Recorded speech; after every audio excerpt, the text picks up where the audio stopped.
Where we are right now in terms of election integrity heading into 2024? Everything I've fought for in my teams for 18 hours a day since November 4th of 2020,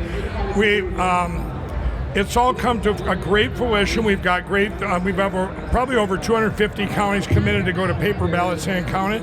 But I'm announcing a great plan tomorrow at 10:20 for the main stage. The country's going to hear it first, and this is going to be, it kind of combines, because right now everybody's pushing the RNC in here, and they're pushing, or vote early, vote whenever you can vote. Vote early, vote, mail in, whatever. And everyone's coming to me, well, Mike, what do you think of that? Well, of course I say vote same day, but we've now, because that's here to stay too, we've now come up with a plan, or I did, where we're going to actually encourage people to at least reach out and get their mail-in ballot. And we have a whole plan I'm announcing tomorrow, which is going to take the two, merge them together, and we will have evidence then. Let's say Donald Trump, when he wins, okay? We need to have enough evidence. He said straight up the first day he's going to go to paper ballots, hand counted, and paper and same-day voting. Now we have to have enough on the bad people, so to speak, even though he wins, right? And so we'll have that, and we will also have enough if he would lose. Remember, here's what I've told people. Just like the China virus, do you think if they throw another China virus at us in August that we're all going to wear masks and sit in our houses by ourselves and not do anything? Absolutely not. It won't work the second time. In this election, do you think that if they're caught, that the machine companies are going to say, I'm sorry, you can't look at our stuff? It won't happen. So we're very prepared, more prepared than any time in history. Now, President Trump keeps mentioning too big to rig. How is there a certain number that exists that you believe he has to hit in order for it to be too big to overcome? Here's what it is. He overcame the algorithms in 2020. That's why they had to stop everything in the middle of the night. Okay, what they stole then, and I'll say it straight out, was about 15 million votes from Donald Trump. The real totals were about 82 million for Donald Trump, Biden 67 million. I don't care what anyone says. 3 years, I know every single thing from cast vote records to Dennis Montgomery's, you name it. And so this time around, now think of this. He's polling, if you took a real poll of the United States, probably around 65%. I mean, that's how high it is. I was in the middle of Chicago. And all these Democrats are now voting for Trump that voted for Biden. And I've asked them, why are you voting for Donald Trump now? And the Hispanics all say, because the illegals coming in are stealing our jobs and they're paying them cash. And the blacks have all different, things of why they're switching. But if you add that, it's about 2/3 of the country. Now, in order for them to steal this, okay, you would have the numbers. These deviations are gonna stand out like a sore thumb. If I tell you that here in Michigan, Biden wins, 3 million to Donald Trump's 500,000, you're going to go, that's a problem, right? And so the mathematical deviations are going to stand out a lot more. That's why with the plan I'm announcing about is going to be very much confused what I know about these machine companies. I know about the dirty voter rolls, that we know about all these things. And too big to rig just means you're basically getting everyone that wants Donald Trump out to vote. You're everyone that wants him. And everyone says, well, Mike, you keep preaching that we don't have a chance because of the machines and it's all computerized. Well, you know what? That's where too big to rig comes in. We need your help there, everybody. We need your help. You got to vote. I'm from Minnesota. It's been blue since 1972. Okay, we are a red state. It's a fact. Okay, they've been cheating at least in the last decade since machines came in, or 2 decades. And so if getting everybody out to vote, and we've got the rest covered. You get everyone out to vote like he is, like Donald Trump's getting out there, and I tell them all the time, don't worry, these election platforms, I'm going to have them secure enough that we will that they will have to cheat so big, and we have it's like fool us once, fool us twice in 2022, and in 2023, by the way, there were elections where we're monitoring these machines. Right. I have 300,000 people in all 50 states. We're on this. We've been on it, okay? So we want everybody to get out and vote and make it too big to rig. They're still going to rig it. But now, if they don't reach that plateau, if we've got enough, monitoring them, it's going to be very hard. What I have planned, that they'll be able to steal enough. You only have so many dirty names you can take off a voter roll. Like Wisconsin, though, being one of the top in the country, 7.1 million names are on their dirty voter rolls, If everybody voted in Wisconsin that could register, it's 4.2 million. Why aren't they taking the other 3 million off? Do they want to be like Pennsylvania, where they have more votes than voters in every election there? People are not going to tolerate this stuff. So much emphasis is put on the mechanisms, but what about the people in charge of cleaning up voter rolls? How confident are you that they won't be able to pull enough strings come November to deliver Joe Biden a fraudulent victory? They like I say, when I'm announcing the plan tomorrow, if they do have enough to steal it, it won't be tolerated this time. We'll actually make the machine companies open it up. You'll see that Donald Trump really won. Maybe it takes that to get rid of these. I don't know. I think it's going to be a win-win either way. I think the public is not going to stand for Donald Trump being stolen from him again. They're going to demand. Judges are going to demand. Remember, very few judges in the United States, if not any, ever looked at the evidence based on merit. Right. Only right now you've got a judge down in Georgia looking at this that's got to make a decision here. I told people she'll probably wait till after the election to make the decision to get rid of all the machines in Georgia. So tell us a little bit about what's going on in Georgia for our members that don't know, because I followed it a little bit. In Georgia, bit. it's called the curling case. Remember, that we've been up against is uniparty Republicans have been my biggest opponents, biggest blockers, barring a crooked Brad Raffensperger down in Georgia. He's number one on my list. Second only to Robin Voss is second in Wisconsin. We're getting rid of him. We're recalling him. Brad Raffensperger, it's called the curling case. He blocked these things for 3.5, now it's almost 4.5 years that he blocked this case because experts looked inside the Dominion machine in Georgia and said we can't use them. Experts said we got problems here. So they held it back from the public until this last fall, which an Obama-appointed judge finally said, you know what? We've got to look into this because these experts say there's problems. And she said, if you question the machines, you're not a conspiracy theorist. So I got to take off my tinfoil hat on national TV. It was a beautiful day.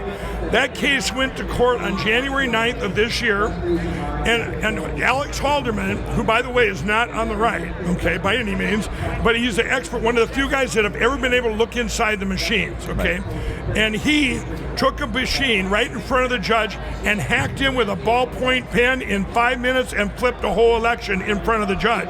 Now that judge, that case ended, and it's in her she's got to make a decision.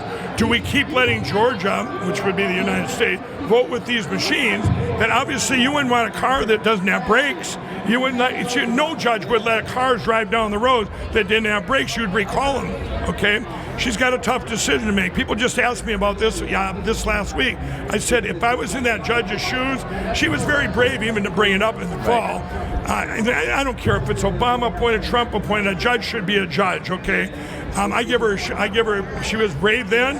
I hope she makes her decision before this election. But if she doesn't, she'll definitely be making it after the election. And all that evidence is evidence anyway. Now, if it did happen before the election, and she ordered the machines gone out of Georgia, I want everybody to know that we are ready. We have my team, we have hand counting systems ready. We have a booth right here, the best in the world. I met with France, Germany, UK, the Netherlands, all these places, and took the best of the best and combined them. We have the best there is now for hand counting system, and they'll get done at the same time as the machines. They're 10 times less costly. There's no reason not to do it. And everyone says, well, Georgia couldn't flip over. There's not enough time now. Argentina, one judge made a ruling last summer to get rid of the machines in Argentina. They did it in 4 months. They beat the Netherlands that did it in 5.5 months. So it can be done, but either way, it's going to be a big win for our country. Now, you can see they're getting increasingly desperate on the left. Last time around, there was COVID that they really exploited to their advantage. Are you expecting any big development in the coming months before the election to try to throw a big wrench into the results? Well, you say the left. Okay, you can call it that. I call it the uniparty. I agree. Deep state globalists and the CCP. And people ask me all the time, you're never going to see me with these, let's go Brandon things. For me, I could care less what's in office right now. There's a big evil behind Biden. Was Biden very evil before he started forgetting? Absolutely. But he's a puppet now, and that's what I'm saying. I think when you say the left, I would say the left, the uniparty, are they going to have other stuff planned? Absolutely, because everything they're doing is backfiring. Evil is greedy. I've said that for 3 years. They're overplaying their hand. I'm going to tell you, that 34-0, I want everybody to think of that. That 34-0, if I'd have been their evil marketer, I'd have said, guys, I'd have gotten that jury room. Here's what we're going to do. Make it 29 innocent and 5 guilty. At least they'll think we did our job. Give off the appearance there of won't credibility. be appearance of complete fraud. Even Nazi Germany, they were probably innocent of something, right? 34-0, they're getting laughed at. Those jurors, they're the laughing stock of the world right now. I mean, how dare you come back? Mathematically, they could not have sat in that room and go, what do you think of count number 1? They couldn't have done it in the time allotted. Right. They didn't do their job. They're corrupt. The whole jury, I would say, corrupt as could be. I don't know why they did what they did, but they should all be put on notice when this all gets done. And they should come through as whistleblowers saying, why were you told to do this? Because nobody comes back with that without even looking at it, So let's shift to President Trump then, because so many people think about him, they think of spirituality, right? Because how could one man go through all of this? When you've been around him, what is his spirit like right now? Is he more motivated than ever? Yeah, he's always optimistic. When him and I are together and we talk quite a bit, it's optimism, And I always tell him, I said, sir, God's got his hand in all of this. And I tell him that all the time, obviously he's been chosen for such a time as this. And but I go, all these bad things happening, I said, it might feel bad in the moment, but you're going to look back and say they had to happen, okay? Just like this 34-0. He knows. Here's what he said about that before this a couple weeks ago. I was with him. We were talking. He goes, Mike, I come out of these courtrooms and I can say anything I want. It's like they can't suppress what he's saying. So he can talk about the campaign. He can bring it back to when December of 2019. He has proof of concept. And I tell him all the time, I said, sir, there's 2 buckets going on. Here's what I tell him. The one bucket is the bucket of common sense, which is the mega party, call it. And I said they're jumping in from both sides for the people. He's a uniter of the people. He is the biggest uniter of this country in history. All people, not party, people. They're jumping in going because they're seeing destruction. The destruction, actually, we had 2 things back to back in history we haven't ever had before. Best economy ever, the highest consumer confidence ever in December of 2019 before they threw the China virus at it. And then they see now the worst in history, things that don't make sense. You open up a border, send in the fentanyl, and our people are dying, and you shut down the pipeline and you destroy our economy. The gas, it's not what you pay at the pump, it's what you pay for shipping on every product that those trucks have to drive. I know this from my pill. You take a $7 package 3 years ago, now it's $12 to ship. Do you think companies eat that? No, it passes on through all your products go up, your grocery product, everything. That's how they're destroying us. But this is helping. This is helping people pour into this bucket. I just interviewed, like I said, the Hispanics and blacks in Chicago. I got a thing called Flipping Democrats, where we're going and we're meeting with them all. I went and met with them all. There was 500 in a room, right in the heart of Chicago, right? I go in there and they're all wanting pictures. They were all Democrats that voted for Biden that now are going to vote for Donald Trump. And we questioned them and filmed them, and almost all the Hispanics said, well, why are you voting for Donald Trump now? Because I'm tired of the illegals taking my job and the employers are paying them cash. This is crazy. It's nonsensical. So they're pouring into this bucket. And then I told our real president, then there's another bucket. And that's the bucket of Jesus Christ, of God. People are pouring into that bucket. We're in the biggest revival in history. People don't look to God when things are going good. They look to it when things are going bad. So they're out there praying and coming into this bucket. And I told him, I said, and he said to me, he said, well, Mike, they're destroying it so bad. I don't know. Can we get it fixed? Get it all fixed? And I said, sir, with God, all things impossible, and God working through you, you'll get it done faster and stronger than ever. I agree. And God is working through you as well. Mike, thank you for all that you're doing. Thank you so much. Thank you. God bless you. Thank you.